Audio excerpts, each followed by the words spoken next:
Que bom, estamos juntos para meditarmos na palavra. Eu quero falar sobre uma viagem, a viagem que eu e você estamos fazendo, a viagem de volta. De volta para onde? Para o nosso verdadeiro lar. Você já se deu conta que a sua vida, na realidade, é uma viagem de volta para o nosso lar celestial? Quando você entregou a vida a Jesus Cristo, né? Você iniciou uma viagem de volta para o seu verdadeiro lar, para o nosso lar celestial. E nessa viagem, para que isso acontecesse, nós precisávamos ser resgatados. O capítulo 15 de Lucas, e eu vou ler um trechinho aqui, que fala da parábola do filho pródigo, né? É o capítulo que trata do resgate. Vamos ler, então, esse trechinho. Lucas 15, a partir do verso 11. Jesus continuou: um homem tinha 2 filhos. O mais novo disse ao seu pai: Pai, dê a minha parte da herança. Assim lhe repartiu a sua propriedade entre eles. Não muito tempo depois, o filho mais novo reuniu tudo o que tinha e foi para uma região distante. E lá desperdiçou os seus bens, vivendo irresponsavelmente. Depois de ter gasto tudo, houve uma grande fome em toda aquela região, e ele começou a passar necessidade. Por isso foi empregar-se com um dos cidadãos daquela região, que o mandou para os seus campos a fim de cuidar de porcos. Ele desejava encher o estômago com as vagens da aforrobeira que os porcos comiam, mas ninguém lhe dava nada. Caindo em si, ele disse: Quantos empregados do meu pai têm comida de sobra, e eu aqui morrendo de fome? Eu me porei a caminho e voltarei para o meu pai, e lhe direi: Pai, pequei contra o céu, contra ti, não sou mais digno de ser chamado teu filho. Trata-me como um dos teus empregados. A seguir levantou-se e foi para o seu pai. Estando ainda longe, seu pai o viu e, cheio de compaixão, correu para o seu filho, o abraçou e beijou. E o filho lhe disse: Pai, pequei contra o céu e contra ti, não sou mais digno de ser chamado teu filho. Mas o pai disse aos seus servos: Depressa, tragam a melhor roupa, vistam nele. Coloquem um anel no seu dedo e calçado em seus pés. Tragam um novilho gordo e matem-no. Vamos fazer uma festa e comemorar, pois este meu filho estava morto e voltou à vida. Estava perdido e foi achado. E começaram a festejar. Reparem aqui, irmãos, tá? Lucas 15, Jesus conta 3 parábolas. A parábola da dracma perdida, da ovelha perdida e do filho pródigo. Todas as três parábolas têm um objetivo comum, que é mostrar a nossa vida, né? A vida dos seres humanos que se separaram de Deus, se afastaram de Deus, a fonte de toda a vida. E Deus envia o seu próprio Filho para resgatar de novo a nós, porque a gente só funciona em Deus. Certa feita eu vi uma história há muitos anos. Pode ser uma história com erro, pode ser a história verdadeira, eu não sei. Ela se passa na Idade Média, na Europa. E um pai tinha 2 filhos, uma situação muito parecida com não sei se essa história é inspirada no filho pródigo, tem muitas semelhanças. E o filho mais novo pediu ao pai: o senhor nunca fica doente, o senhor nunca morre, e, enfim, eu quero viver a minha vida, então me dê a parte da herança, que eu vou partir, não quero mais ficar aqui. Na realidade, ele não poderia fazer isso, né, irmãos? Porque o pai estava vivo. Não se tem herança com o pai vivo. Mas o pai acabou cedendo e deu essa herança para ele. Ele foi para outro país e nunca mais tiveram notícias desse filho. E o pai chorava todo dia, chorava de saudade, de tristeza. E o filho mais velho, vendo o pai tão triste, resolveu tomar uma decisão: Pai, eu vou procurar o meu irmão. E eu te garanto que eu vou trazer ele de volta para casa. E partiu, o pai abençoou ele, partiu e saiu atrás do irmão, pelas aldeias, pelos vilarejos, procurando. E foi uma procura demorada. Até que um dia ele chega num vilarejo e vê uma multidão das pessoas daquele lugar correndo para a praça central, como se estivesse diante de um grande acontecimento, de uma grande festa, sei lá. E ele pergunta para um daqueles cidadãos o que estava acontecendo. Ele fala: hoje nós vamos ter um enforcamento de um criminoso. E é um motivo de grande alegria e de grande festa para a população quando isso acontece. E ele foi, acompanhou aquela multidão, chegou na praça central, viu um patíbulo, né? E viu um homem ali ao lado com uma forca no pescoço, vivo, e havia uma tradição. O juiz que condenou aquele homem sempre fazia uma pergunta para a multidão: alguém aí gostaria de ocupar o lugar desse criminoso e morrer no seu lugar? E a multidão morria de rir quando ele fazia essa pergunta.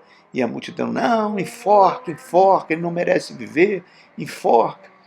E ele foi se aproximando do patíbulo e quando ele olhou, o criminoso que ia ser enforcado era o seu próprio irmão. E ele fica chocado olhando e o juiz pergunta novamente: alguém gostaria de tomar o lugar e morrer no lugar dele? E ele levanta, o irmão mais velho levanta a mão e fala: eu gostaria de morrer no lugar dele. Aí a multidão fica toda, aquele silêncio, aquele horror.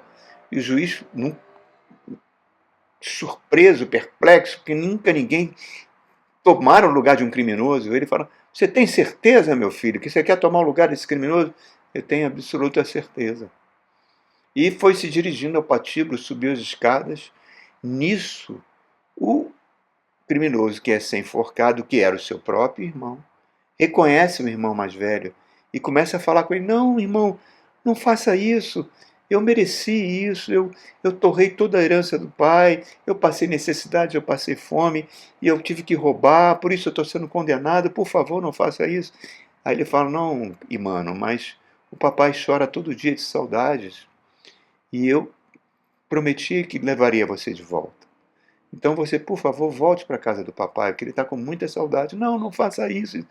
E ficou naquela, mas aí o carrasco coloca, tira o laço da forca do irmão mais novo, põe no irmão mais velho, e o irmão mais novo desmaia.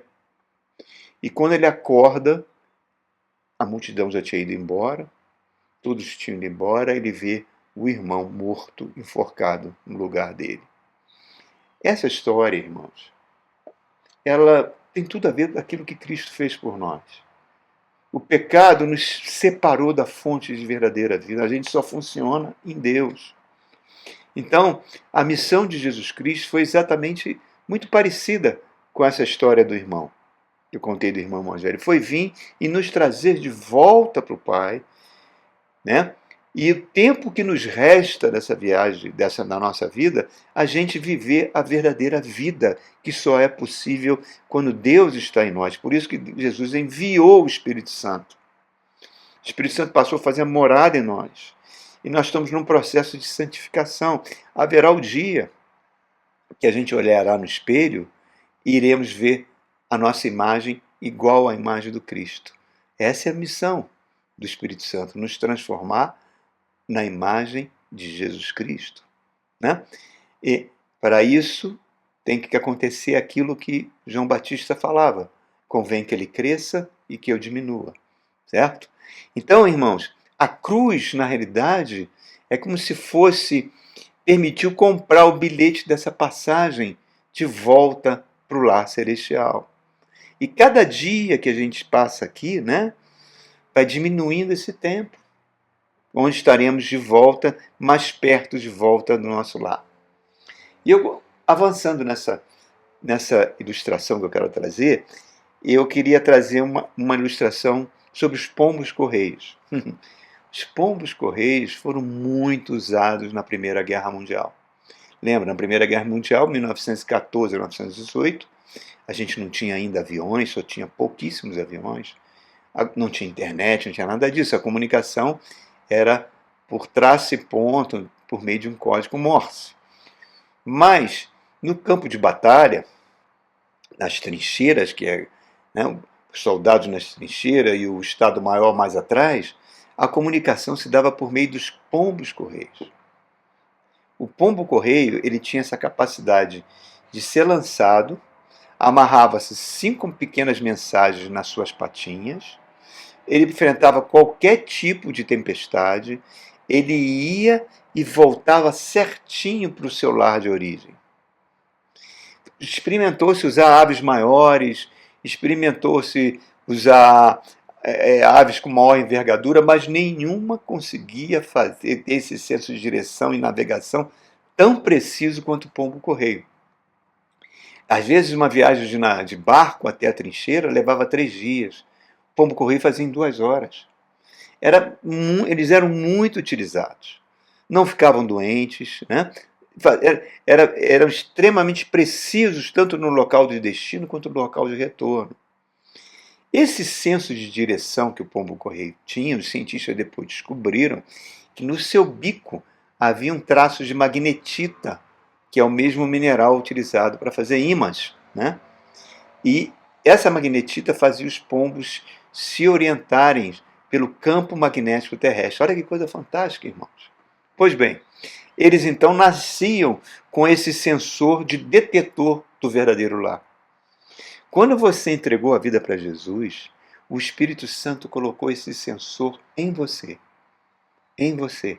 Você tem essa necessidade, né, de saber que tem alguma coisa errada com esse mundo e você sente lá no seu ser, lá no âmago da sua alma, que você está voltando para a sua casa. A humanidade faz muitas perguntas, né? A humanidade pergunta: o que vai acontecer depois da morte? Por que eu nasci nesse país, não naquele? Por que eu nasci nessa família e não naquela? Por que eu nasci pobre? Por que eu nasci rico? Qual o propósito da minha vida? Essas perguntas, que são perguntas fundamentais, o Espírito Santo vai, à medida que a gente caminha com ele, ele vai colocando essas verdades no nosso coração. À medida que a gente permite que ele domine o nosso ser, né? Isso vai acontecendo. Quando a gente liga a televisão ou vê a internet e vê essas notícias de câncer, de morte, de guerra, de violência, dor, conflito, sofrimento, você tem absoluta certeza: existe algo errado com esse mundo. Algo está errado com esse mundo. A gente não consegue se contentar com esse mundo, né? E essa parábola do filho pródigo mostra exatamente isso, né? Ele não deu valor ao seu lar original, pegou uma herança de forma equivocada, torrou essa herança, veio uma crise econômica terrível sobre aquela nação, falência, desemprego, e ele se viu numa situação de imensa penúria. Certa feita eu vi uma série na televisão chamada, já tem uns 3 anos, chamada Years and Years, Anos e Anos, com aquela atriz inglesa Emma Thompson. E nessa série ela fazia uma primeira-ministra da Inglaterra, e no seu mandato, já no final do primeiro mandato do presidente Trump nos Estados Unidos, antes do Biden assumir, naquele final do primeiro mandato, Trump estava extremamente irritado com o crescimento econômico da China e ordena o lançamento de um míssil atômico sobre uma ilha da China. Isso provoca um caos financeiro no mundo e, de repente, as pessoas se veem, todo aquele dinheiro, todas aquelas economias que estavam nos bancos simplesmente desapareceu. Aquela correria nas ruas, desemprego em massa, as pessoas correndo para o banco. Irmãos, isso é muito fácil de acontecer, tá? Assim como esse jovem viu a sua vida virar um chiqueiro porque se afastou de Deus, tá? E foi comer com os porcos, Jesus já nos falou que aqui não é o nosso lar, que ele vai nos preparar uma morada. Lembre-se, ele naquele chiqueiro, o filho pródigo tem aquela lembrança do seu lar original, onde ele tinha conforto, onde tinha amor. E ele volta para o lar. Isso tem tudo a ver com Efésios capítulo 2, que diz que nós estávamos mortos em nossos delitos e pecados, segundo o curso desse mundo, segundo o príncipe da potestade do ar, Satanás, que atua nos filhos da desobediência, e nós fazíamos a vontade da nossa carne e dos pensamentos, éramos por natureza filhos da ira, assim como os demais. Mas Deus, pelo seu imenso amor, nos deu vida juntamente com Cristo. Pela graça sois salvos. E isso mediante a fé. Isso não vem de vós, é um dom de Deus. É exatamente isso que aconteceu com nós. Deus nos deu nossa inteligência, nossos dons. Tudo vem de Deus. Tudo vem de Deus. E nos deu o livre-arbítrio, que é a verdadeira herança. e usamos o livre-arbítrio, tá, para transformar esse mundo nesse lugar caótico que nós vivemos. As pessoas às vezes lutam a vida inteira para ter uma vida confortável, de repente elas estão enfrentando uma doença, uma crise. A gente pode até viver muito tempo, né? Mas depois a própria idade tem um peso terrível, terrível. E tudo que a gente faz aqui, irmãos, vai ter uma consequência eterna. A Bíblia diz em 2 Coríntios 5, depois eu vou ler essa passagem com vocês, que toda a humanidade será julgada. Então reparem, quando a ficha cai, voltando à parábola do filho pródigo, quando a ficha cai, ele fala, na casa do meu pai, né? Tem amor, tem conforto, até os empregados têm uma vida boa. E ele toma essa decisão de voltar ao verdadeiro lar. É exatamente isso que está acontecendo conosco. O pai, eu vi um desenho bíblico, né? Antes eu me lembro que passava num canal da televisão aberta, os desenhos bíblicos, e tinha um que era do filho pródigo. Eu achava lindo aquele desenho. Eu chorava, que mostrava ele nessa situação totalmente sujo, a roupa rasgada, numa miséria tremenda. E ele cai em si, né? E volta para a casa do pai, para aquela estrada, andando descalço, não tinha nem dinheiro para comprar um sapato, de cabeça baixa, humilhado, derrotado. E o pai vê ele de longe, corre para ele, abraça, beija, mostrando exatamente isso que Deus fez. Deus mandou o seu filho para nos trazer de volta. Repare que o pai coloca um anel. O anel significa um símbolo de autoridade familiar. A Bíblia diz que todos aqueles que são guiados pelo Espírito Santo de Deus, são filhos de Deus. O pai coloca sandálias, porque só quem andava descalço eram os escravos, para mostrar que ele não era mais escravo. Então reparem, irmãos, as escrituras sagradas elas são muito claras para mostrar que esse chiqueiro, esse mundo que nós vivemos, não foi o mundo que Deus planejou. Não foi. Deus planejou um jardim magnífico, um verdadeiro paraíso na terra, o jardim do Éden. Entregou para Adão e falou: você cuida desse jardim, transforma esse jardim em algo universal. E o que o homem fez? Pegou o jardim, pegou o seu livre-arbítrio, pegou a sua herança e transformou esse lugar com a ajuda dos demônios. Quer dizer, ele praticamente chamou os porcos, os que são os demônios, para viverem nesse mundo, né? E nessa parceria, ser humano e espíritos malignos transformou esse mundo num verdadeiro chiqueiro, num mar de lama. Né? E por quê? Porque se abandonou Deus, se afastou da vida verdadeira. Mas o pai não desistiu. O pai amava profundamente, e a primeira ação que ele toma foi enviar Cristo, e Cristo morre por nós, e o sangue de Cristo nos limpa desse chiqueiro. A Bíblia diz que nós somos transportados do império das trevas para o reino do seu amor. Colossenses capítulo 1. Nosso espírito agora está nas regiões celestiais, ao mesmo tempo que está em nós. Ele não se limita a espaço-tempo. É o verdadeiro homem interior. Né? E agora esse Espírito está vivo, recebe o Espírito Santo, é conectado com o Espírito Santo, é guiado pelo Espírito Santo. Nós somos uma verdadeira joia bruta que Deus está lapidando. Mateus 6, Jesus fala: olha, não se preocupe com o que vocês têm que comer, beber, que vestir. São os pagãos que se preocupam com isso. Você é filho. Busque em primeiro lugar o reino e tudo será acrescentado. Existe, irmãos, um plano em curso para terminar com esse chiqueiro desse mundo, contra essa maldade. Apocalipse mostra isso para nós. Né? Efésios capítulo 1, verso 10 diz que tudo vai voltar de novo para o domínio de Jesus. Tudo vai convergir de volta. Tudo que está no céu, na terra, vai convergir para Cristo. O Éden vai ser universal. E essa viagem de volta que nós estamos fazendo foi planejada pelo próprio Jesus. Ele limpou o pecado. O Espírito Santo agora está destruindo a fábrica de pecado que está em nós. Tá? Os pagãos buscam dinheiro, buscam poder político, usam igreja, usam membros de igreja para terem poder político. Tá? E para melhorar a vida de um chiqueiro que está com os dias contados. O Espírito Santo colocou no nosso coração, irmãos, esse anseio para o lar. Você é uma espécie de pombo-correio que tem esse senso de direção, está voltando. E você encontrar o reino de Deus é aquilo como Jesus fala, é pegar a pérola mais preciosa, é o tesouro no campo, né?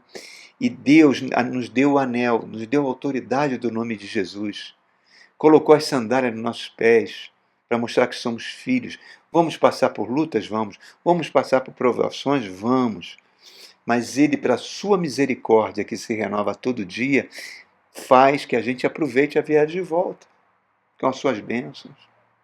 A segunda ação, a primeira foi o sangue de Cristo, que nos purificou, e a segunda, nós fomos adotados.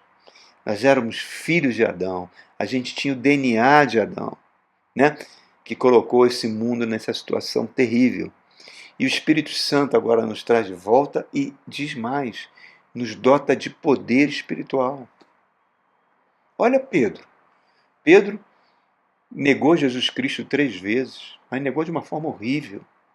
Chegou ao ponto de blasfemar. E depois ele se arrepende, chora amargamente. Por um triz ele não cometeu um suicídio.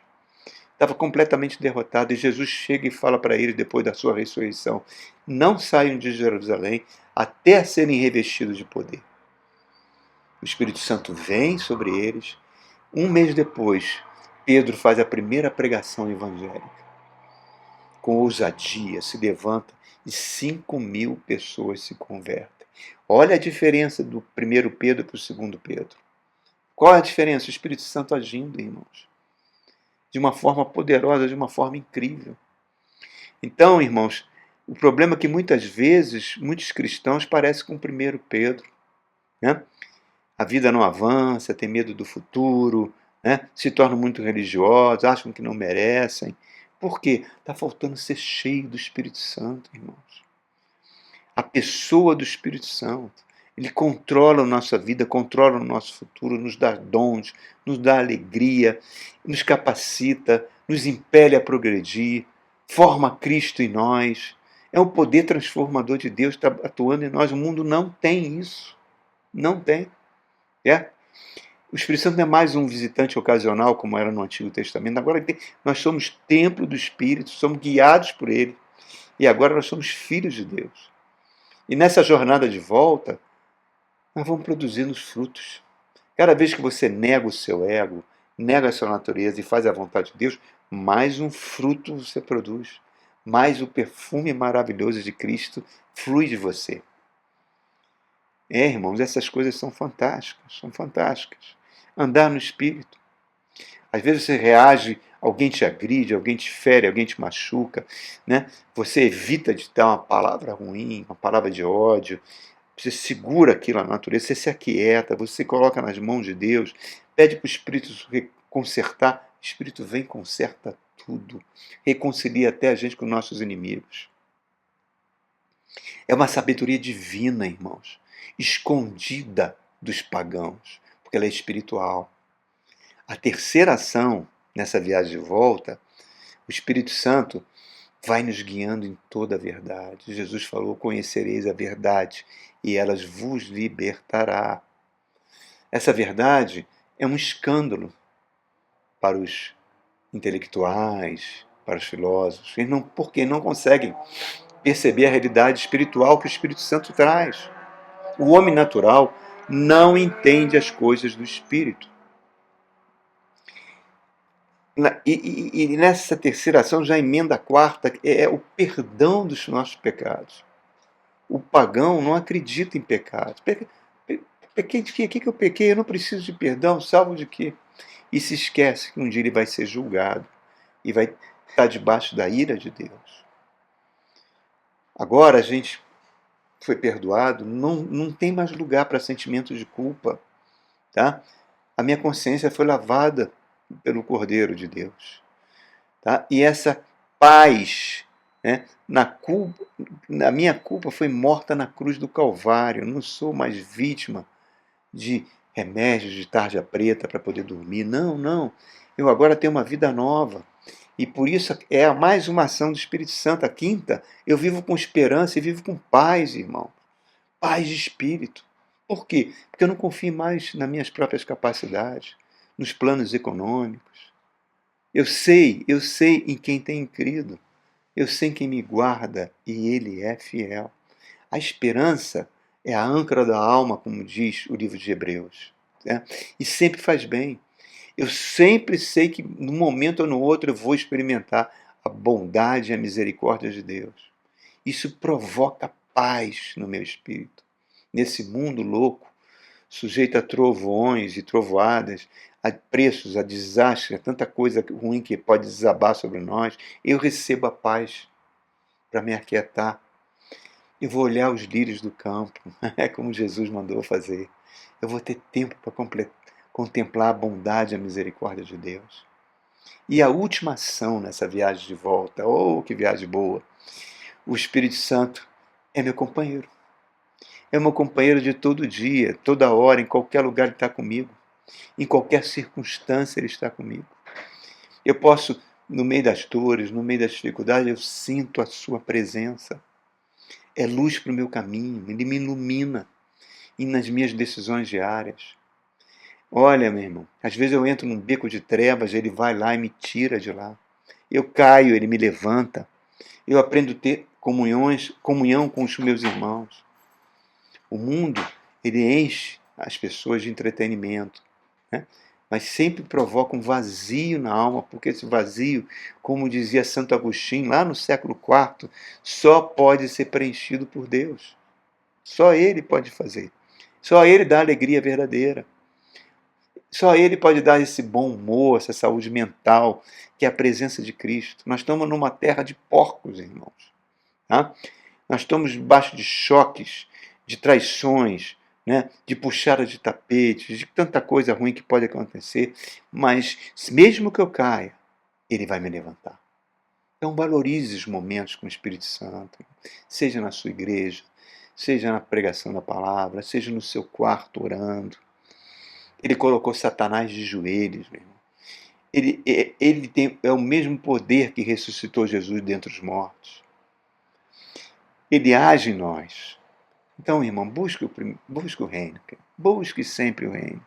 Não põe seu coração nas riquezas desse mundo, porque Jesus disse que os ladrões e as traças vão devorar.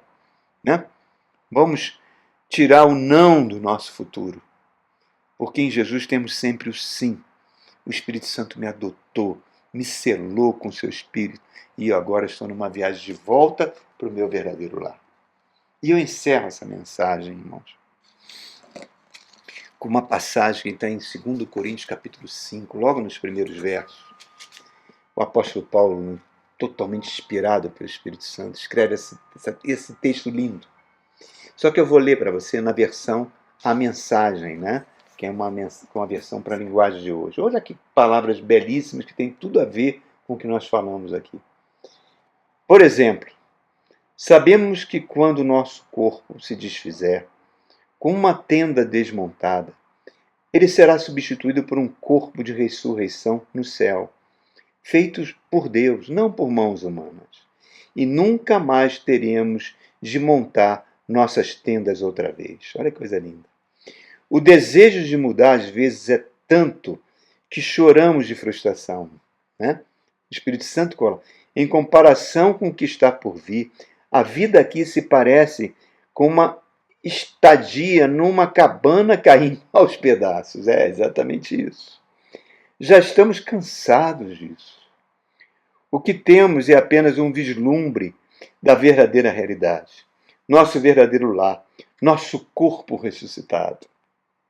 O Espírito de Deus nos dá uma pitada deste sublime, dando-nos um gostinho daquilo que está por vir. Ele põe um pouco do céu em nosso coração, para que nunca desejemos menos do que o céu. Não fala que aquilo que olhos não viram, que ouvidos não ouviram, que jamais penetrou no coração humano, é aquilo que Deus tem reservado para aqueles que o amam. 1 Coríntios, capítulo 2.